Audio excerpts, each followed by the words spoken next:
नमस्कार, आप सभी का स्वागत है। मैं हूं आपके साथ स्मिता। विधानसभा चुनाव में हार के बाद उम्मीद की जा रही थी कि कांग्रेस अपनी इस करारी हार पर चिंतन मंथन करेगी, लेकिन कांग्रेस में चिंतन और मंथन से ज्यादा महाभारत देखने को मिल रही है। पूर्व मुख्यमंत्री दिग्विजय सिंह ने इलेक्ट्रॉनिक वोटिंग मशीन और पार्टी के भीतरघात को मुद्दा बनाया, तो उनके छोटे भाई लक्ष्मण सिंह ने साफ कहा कि हार का ठीकरा वोटिंग मशीन पर फोड़ना आसान है, लेकिन आज तक कांग्रेस ने इसके लिए कानून का सहारा नहीं लिया। उधर पूर्व नेता प्रतिपक्ष अजय सिंह ने कहा कि ईवीएम टैंपरिंग की बात उठाना जल्दबाजी होगी। पार्टी के एक विधायक रामनिवास रावत ने तो ये भी कह दिया कि कांग्रेस चुनाव से 5 महीने पहले सक्रिय होती है, जबकि भाजपा पूरे साल भर चुनावी मोड में रहती है। सबसे ज्यादा चौंकाने वाला रिएक्शन तो बुरहानपुर से हारे कांग्रेस प्रत्याशी सुरेंद्र सिंह सेरा का था, जिन्होंने आरोप लगाया कि संगठन और कमलनाथ ने उन्हें कोई सहयोग नहीं दिया, इसके कारण वो चुनाव हारे हैं। शेरा का कहना था कि कमलनाथ ने उनके चुनावी क्षेत्र में एक चुनावी सभा करना भी मुनासिब नहीं समझा। हार के बाद कांग्रेस नेताओं की शिकायत का सिलसिला लगातार बढ़ता जा रहा है और इससे ये भी पता चल रहा है कि जिस कांग्रेस को इस चुनाव में सरकार का प्रबल दावेदार समझा जा रहा था, वो अंदर से कितनी बटी हुई थी। तो क्या इस चुनाव में कांग्रेस की हार का एक कारण आपसी मतभेद भी है? इस प्रश्न का उत्तर तलाशने की कोशिश करते हैं।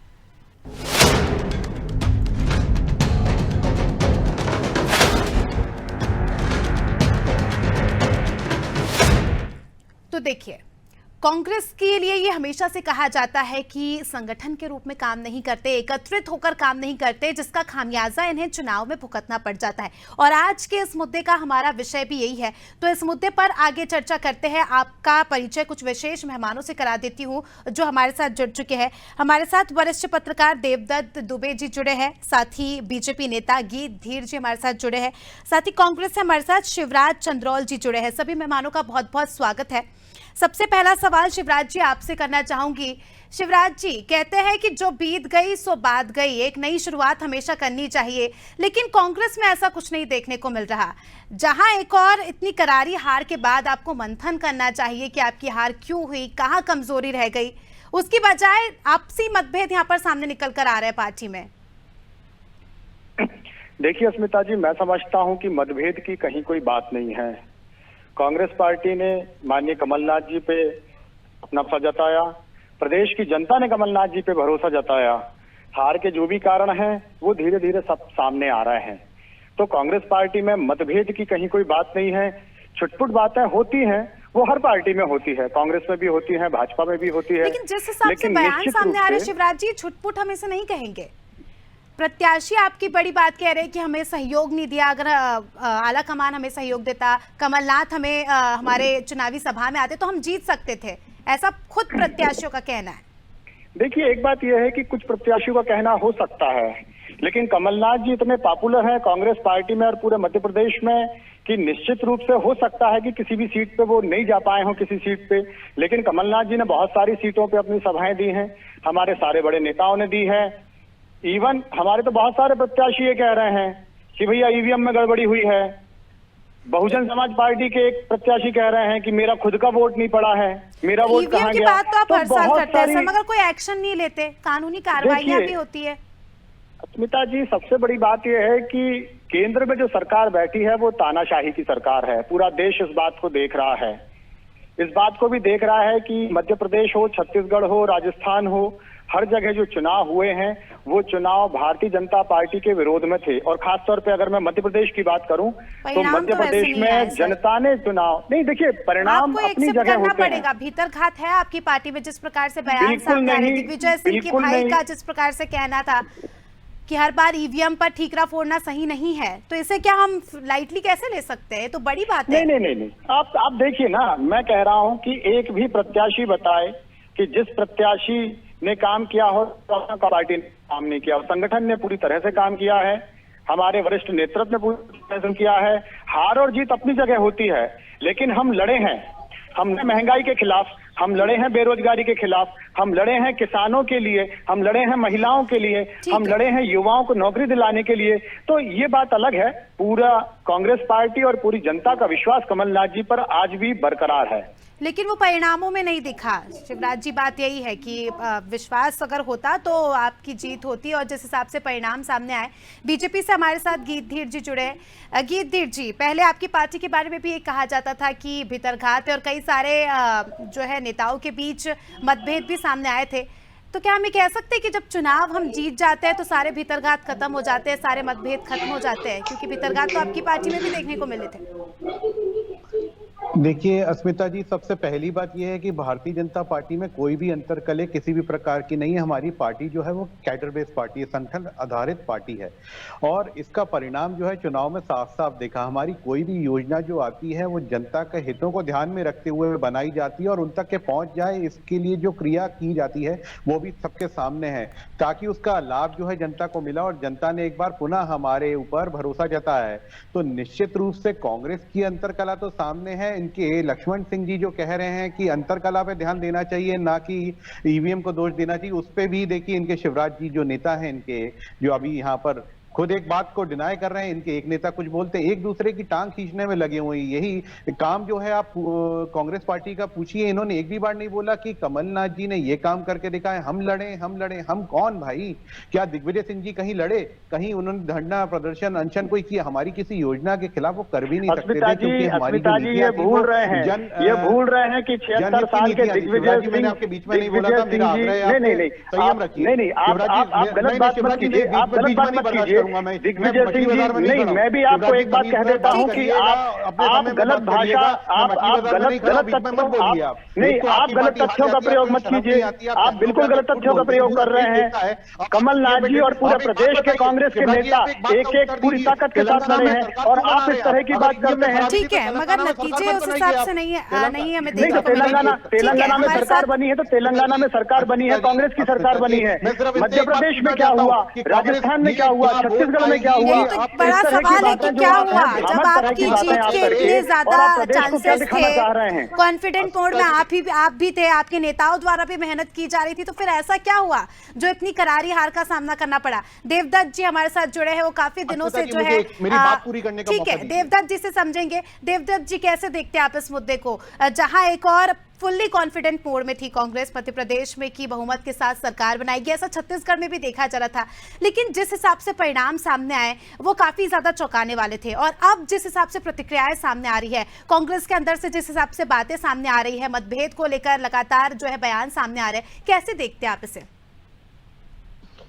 देखिए कि कोई भी क्षेत्र हो, एक सामान्य सी धारणा बन जाती है कि हार के 100 कारण गिनाए जाते हैं, बहाने बनाए जाते हैं और जीत के 100 कारण बताए जाते हैं। आज यदि भाजपा विपक्ष में होती, कांग्रेस सत्ता में आ जाती, तो यही कारण सत्ता में आने के कांग्रेस के गिनाए जाते और भाजपा की खामियां गिनाई जाती। एक सामान्य सी, किसी भी, चाहे क्रिकेट हो चाहे कोई भी क्षेत्र हो, एक सामान्य बात है।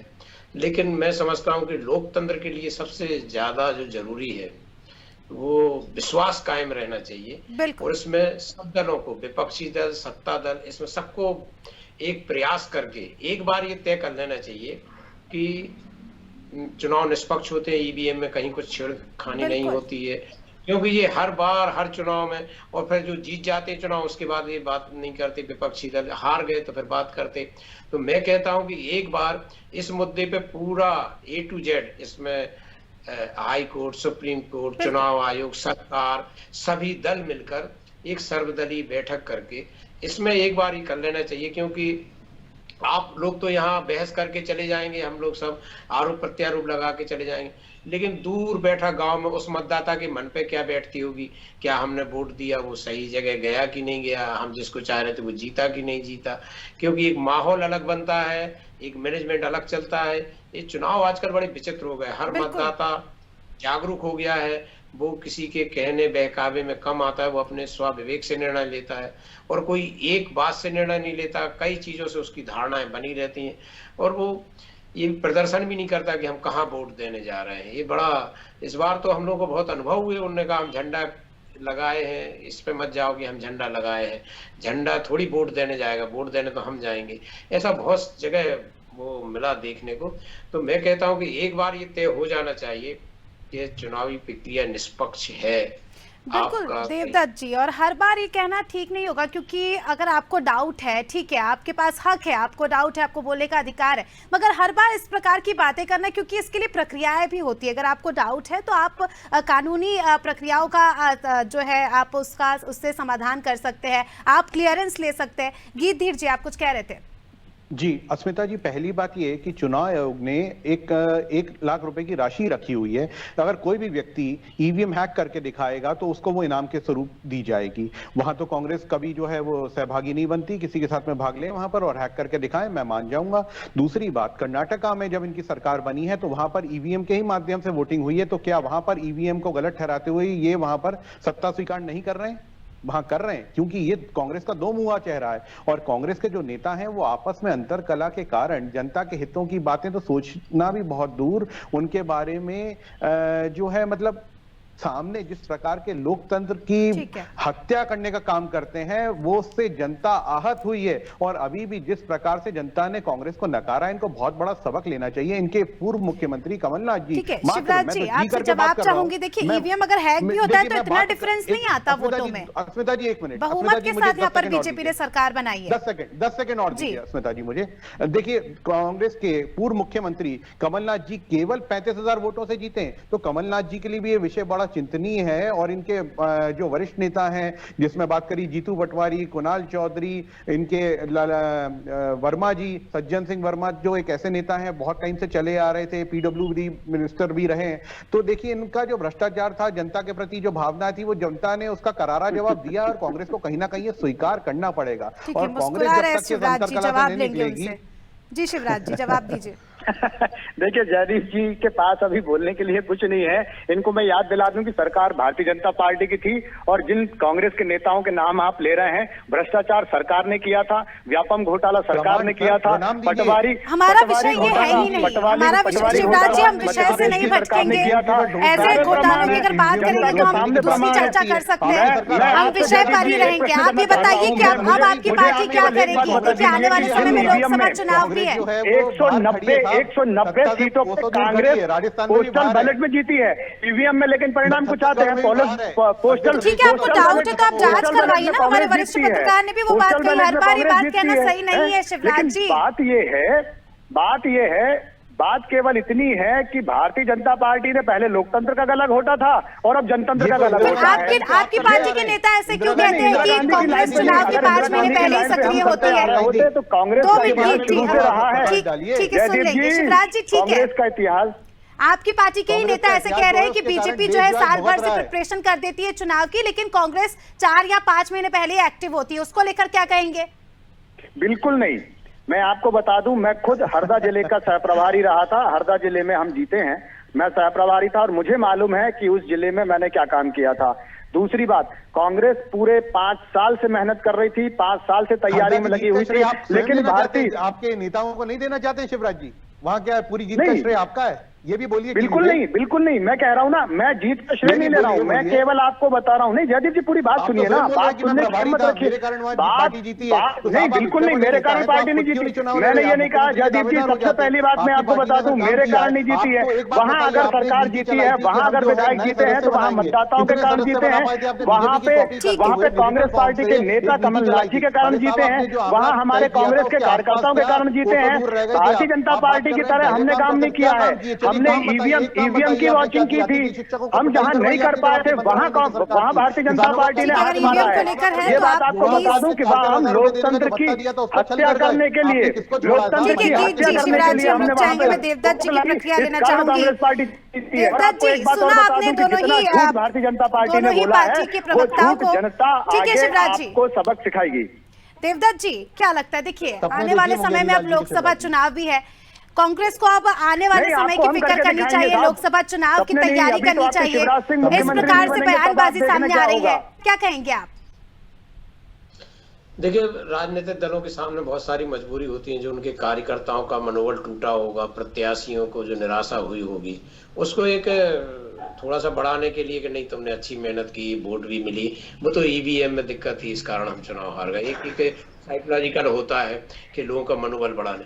लेकिन वाकई में मैं तो फिर कहूंगा कि लोकतंत्र की मजबूती के लिए ये जरूरी है कि इस तरह के आरोप प्रत्यारोप ना लगे। केवल एक बार तय कर ले, हम तो कह रहे हैं आप चुनाव में मत जाओ जब तक ये तय ना हो जाए कि इस निष्पक्ष है कि नहीं।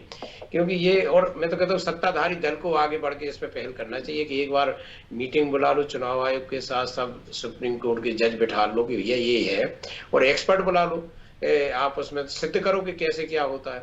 अन्यथा जमीन में मेहनत करो, लोगों के दिल जीतो और चुनाव जीतो, कोई बड़ी बात नहीं है। कैसे कैसे लोग जीत गए, देखो आप डोडियार जो जीते हैं सैलाना से, वो उनको तो छत भी नहीं है पक्की, वो मोटरसाइकिल से 350 किलोमीटर दूर चल के आए हैं, जिनका कोई संगठन भी नहीं था। आप तो ये समझिए कि जनता आप बहुत जागरूक हो गई है, कोई जरूरत नहीं है किसी चीज की, आप अच्छे से काम करिए, आज नहीं तो कल जीतेंगे। कोई एक से थोड़ी कुछ हो जाता है। आप देखें कि 18 में कांग्रेस की सरकार बनी थी, फिर भाजपा ने 28 सांसद जिता दिए मध्य प्रदेश में। आप भी प्रयास करिए कि इस बार कुछ 2-4 सांसद जिताएं, उसके लिए मेहनत करें। ये ठीक है कि कार्यकर्ताओं को एक सांत्वना देने के लिए ईवीएम की बात रख दी, और इस पे मैं कहता हूं कि निर्णय पे पहुंचिए। यदि इसी तरह का आप रहेंगे तो आपका कार्यकर्ता भी निराश फिर बाद में होगा कि जब ईवीएम में हो ही आना है गड़बड़ तो हम क्यों मेहनत करें। ये तो लोकतंत्र है, इसमें हार जीत एक सिक्के के दो पहलू हैं। लेकिन कांग्रेस को कोई वोट कम नहीं मिला है, अच्छा खासा वोट मिला है 5 राज्यों में, उसके 10 लाख वोट भाजपा से ज्यादा है। 3 राज्यों में जरूर उसके 50 लाख से ज्यादा वोट कम हुए हैं भाजपा की बजाय। लेकिन ठीक है, इतने बड़े विशाल प्रदेशों में आज भी कांग्रेस, उत्तर भारत में भाजपा का विकल्प है कई राज्यों में, तो उसको अपनी विपक्ष की जिम्मेदारी निभाते हुए एक पूरे मनोयोग से मैदान में आना चाहिए, सत्ता पक्ष की खामियों को गिनाना चाहिए, और अपने नेतृत्व में भी जो परिवर्तन को वो भी कर लें, सब कुछ कर लें, लेकिन एक मैदान में एक योद्धा की तरह डटे रहें। क्योंकि यदि आप सही हो तो आपको सफलता जरूर मिलेगी, और यदि आप इसी तरह से पलायन करते रहेंगे, दाएं बाएं की बात करते रहेंगे, तो कुछ होने जाने वाला नहीं है। क्योंकि अब तो बहुत जागरूक जनता है, इन 72 सालों में मतदाता बहुत जागरूक हो गया है, सोशल मीडिया ने बहुत जागरूकता फैला दी है, और आपके लिए बहुत विकल्प है कि आप करो तो काम, इतने क्षेत्रों में काम करने का है जिसमें आप काम करिए, लोगों के दिल जीतिए। जी ठीक है, तो शिवराज जी, आप क्या रणनीति रहेगी? क्या आप अब संगठन को साथ में लेकर काम करेंगे, या फिर इस प्रकार के बयान और हमें इन फ्यूचर सुनने को मिल सकते हैं? बिल्कुल नहीं अस्मिता जी, मैं आपको बताऊं कि कांग्रेस पार्टी का संगठन पिछले चुनाव से इस बार बहुत मजबूत रहा है। मध्य प्रदेश में हम 8% हमारा वोटिंग कम रहा। जयदेव जी, आप पूरी बात कर लेने दीजिए, या तो आप बात कर लेने दीजिए या फिर मैं आपकी बात छोड़ दूं। नहीं, पहले आप मुझे बताइए ना, आपकी भारतीय जनता पार्टी में भी यही था, माथाफोड़ी चल रही थी, आज भी मुख्यमंत्री के लिए माथाफोड़ी चल रही है। तो जीत के आए आप जनता के, अरे कहाँ जीत के आ गए? अरे जीत के आ गए आप कैसे जीत के आए? पूरा प्रदेश देख रहा है कैसे जीत के आप आए हैं, आप कैसे जीत के आए, पूरा प्रदेश आपको देख रहा है। जनता ने आपने कुछ नहीं किया, जनता ने कुछ नहीं किया, आप मुझे बता दीजिए जनता ने क्या कर दिया? 8% केवल वोटिंग आप ज्यादा लेके आए हो। 8% आपको अभी की बात कीजिए ना, 8% में आप अपने आप को बहुत बड़े वो समझ रहे हैं। बिल्कुल नहीं जाती जी, एक बात बता दूं, आपने जो लोकतंत्र की हत्या की हुई है ना, आपने लोकतंत्र की जो हत्या की हुई है, वो हत्या आपको समझ में आ जाएगी। आज भी जो आप लाडली बहनों की बात कर रहे हो ना, आप तो शिवराज सिंह जी को आप मुख्यमंत्री भी नहीं देख पाओगे। भारतीय जनता पार्टी में आज भी माथाफोड़ी चल रही है, कल भी माथाफोड़ी चल रही है। कांग्रेस पार्टी अपना काम करेगी, कांग्रेस पार्टी अपना संगठन, कांग्रेस पार्टी अपना काम कर रही है, कांग्रेस पार्टी अपने संगठन की तरफ देख रही है, और कांग्रेस पार्टी अपने संगठन को मजबूत करके आगामी चुनाव हम और ताकत से लड़ेंगे, और लोकतंत्र के जो हत्यारे हैं उनको सबक सिखाएंगे। जी, अब आप गीत दी, जब आपकी प्रतिक्रिया रखिए, क्या कह रहे थे आप? कहिए। लोकतंत्र के हत्यारों की बात कर रहे हैं, क्या ये उपचुनाव करवाएंगे अब दोबारा से? क्या हमें डराने की बात सोच रहे हैं? हम वो लोग हैं, लोकतंत्र की हत्या तो आप करते हो, विधायक खरीद के लेके आते हो, सबसे बड़े हत्यारे तो आप हो लोकतंत्र के, जो लोकतंत्र की हत्या करते हो। आज भी 90 से ज्यादा सीटों पे, 90 से ज्यादा सीटों पे आपकी 90 से ज्यादा सीटों पे धमकी आप देते थे, आपके कैलाश विजयवर्गीय की धमकी देते थे, हर चुनाव में आप लालच देते थे कि जो वोट जीत के लाएगा उसको 1 लाख रुपए देंगे, अधिकारियों को हम देख लेंगे। धमकी देने का काम भारतीय जनता पार्टी का है, प्रलोभन देने का काम भारतीय जनता पार्टी का है। और भारतीय जनता पार्टी लोकतंत्र की हत्यारी है। इसने 2018 में लोकतंत्र की हत्या करी, कांग्रेस पार्टी के विधायकों को छीना और उसके बाद फिर आप वो कर रहे हो। कितने राज्य आप देख लो जहां आपने लोकतंत्र की हत्या की है। जयदीप जी, आपका कैसी बात करते हैं? आपकी पार्टी का कोई नैतिक, आपकी पार्टी का कोई एक भी मॉरल नहीं बचा है। आपकी पार्टी केवल और केवल जोड़ तोड़ की बात करती है, कि बीजेपी में किसी भी प्रकार का मतभेद नहीं और आने वाले समय में भी किसी भी प्रकार का मतभेद नहीं देखने को मिलेगा, क्योंकि ऐसा राजनीतिक विशेषज्ञ कह रहे हैं कि क्योंकि जिस प्रकार से स्थितियां आगे बनने वाली है, अभी आपके हाथ में सरकार है, लेकिन आने वाले समय में जो कंडीशंस होगी, तो आप ये कह सकते हैं कि आपकी पार्टी एकदम संगठन के साथ ही काम करेगी और इस प्रकार की कोई खबरें सामने नहीं आएंगी। निश्चित रूप से हमारी कैडर बेस्ड पार्टी है। मैं दोबारा से बोल रहा हूं, संगठन आधारित पार्टी है। हमारे यहाँ जो निर्णय आता है उसको सर्वसहमति से पूरी की पूरी तरीके से पारित करवाया जाता है और ये किसी जोर जबरदस्ती से नहीं। मैं बार बार बोल रहा हूँ, अनुशासित पार्टी है हमारी। और कांग्रेस में तो गुंडागर्दी चरम पे है। यहाँ पर तो हमने देखा है हमारे यहाँ पर निर्णय आपका लोकतांत्रिक हो जाता है। हमारे यहाँ पर जो है राष्ट्रपति को ध्यान में रखकर कार्य किया जाता है। किसको टिकट मिला है, कौन जीता है, मायने नहीं रखता। हमारे यहाँ वो भी जो जीता है वो भी कार्यकर्ता और बूथ लेवल पे पन्ना प्रभारी के रूप में कैंडिडेट हो जाते हैं, वो भी कार्यकर्ता। सारे लोग भारतीय जनता पार्टी के कूद कूद के कांग्रेस में आए। कांग्रेस के लोगों को भी आपने कर लिया। लोकतंत्र के नाम पे आप केवल और केवल झूठ बोलते हैं। लोकतंत्र का आपसे कहीं से कहीं तक बिल्कुल वास्ता नहीं है और आप केवल जनता को भड़काने का काम कर रहे हैं। लाडली बहना योजना के रूप में आप कार्य देख लें, लाडली लक्ष्मी के रूप में आप कार्य देख लें, या जनता के लिए हमारी जो योजना थी, जैसे माननीय प्रधानमंत्री जी ने आवास योजना निकाली थी, उसके आधारित आवास योजना के घोटाले बता दीजिए जयदीप जी। 150 करोड़ का घोटाला यहाँ हुआ है, पटवारी घोटाला आपका हुआ है, व्यापम घोटाला आपका हुआ है, लोगों की हत्याएं करवा दी गई हैं। और क्या करोगे पूरे प्रदेश में? आज महिलाओं की स्थिति देख लो जयदीप जी। लाडली बहनों की बात कर तो लाडली बहनों को सुरक्षा नहीं दे पा रहे हैं आपके यहाँ पे। लाडली बहनें नग्न घूम रही है, उज्जैन जैसी घटना हो जाती है और आपके गृह मंत्री कहते हैं कि हम संज्ञान लेंगे। अरे आप करोगे क्या? लाडली बहनों के नाम पे भी आपने धोखा दिया है। चुनाव के टाइम पे केवल आपने लाडली बहनों की याद आई क्योंकि आपको वोट लेना था। आपको 15 साल याद नहीं है लाडली बहनों के। और मैं फिर आपसे कहता हूँ कि आप 5 साल लाडली बहनों को देके देख लो। आप 5 साल में लाडली बहनों को नहीं देख पाओगे। केवल चुनाव के समय वोट लेने का आपका शगुफा है और शगुफे के अलावा कुछ नहीं है। नानी के घर तो नहीं गए? पप्पू नानी के घर तो नहीं गया? शिवराज जी बताइए। ठीक है, चलिए आप ये नहीं, वो गप्पू के साथ बैठे हैं आज। पप्पू जी के साथ बैठे होंगे, है ना? जैसे गप्पू जोर जोर से झूठ बोलते हैं, पूरा प्रदेश में बरगलाते हैं, इस तरह से। और शिवराज जी, आप भी, आपकी पार्टी को भी ये कोशिश करनी चाहिए कि अभी सभी नेताओं को साथ में लेकर चले, क्योंकि आगे बहुत लंबा सफर आपको तय करना है। और अभी से इस प्रकार की जब चीजें आएंगी तो कहीं ना कहीं वोटर्स के मन में भी जो है सवाल खड़े होते हैं कि हम जो वोट दे रहे हैं वो क्या हमारा वोट भी सही नहीं जा रहा है। तो इस प्रकार से अगर आपको डाउट है तो आप जरूर उसकी चेकिंग करवाइए। सभी ये कह रहे हैं, कोई आपको नहीं रोक रहा, देश का कानून आपको इस बात की इजाजत दे रहा है। हर बार इस प्रकार की बातें करना ठीक नहीं रहेगा और एक संगठन में आकर अगर आप काम करेंगे तो इन फ्यूचर काफी अच्छा भविष्य होगा कांग्रेस का भी। चलिए अब इस चर्चा को यहीं समाप्त करते हैं, समय की कमी के चलते। बहुत बहुत शुक्रिया आप सभी का हमारे साथ जुड़ने के लिए और चर्चा में शामिल होने के लिए। तो देखिए, मध्य प्रदेश में जब से बीजेपी की सरकार बनी है तब से कांग्रेस के अलग अलग नेताओं की अलग अलग प्रतिक्रिया सामने आ रही है। जहां एक और दिग्विजय सिंह ईवीएम मशीन पर सवालिया निशान खड़ा करते जैसे कि वो हर चुनाव में करते हैं। तो लगातार जो इस प्रकार की प्रतिक्रिया सामने आ रही है, वहीं कांग्रेस में भी भीतरघात की चीजें सामने आ रही है, भीतरघात की खबरें हमें सुनने को मिल रही है। अब देखना खास होगा कांग्रेस का ये भीतरघात क्या आने वाले लोकसभा चुनाव में खत्म होता है या इसी प्रकार के बयान, इसी प्रकार की तस्वीरें हमें देखने को मिलती है। फिलहाल इस बुलेटिन में इतना ही, दीजिए हमें इजाजत, नमस्कार।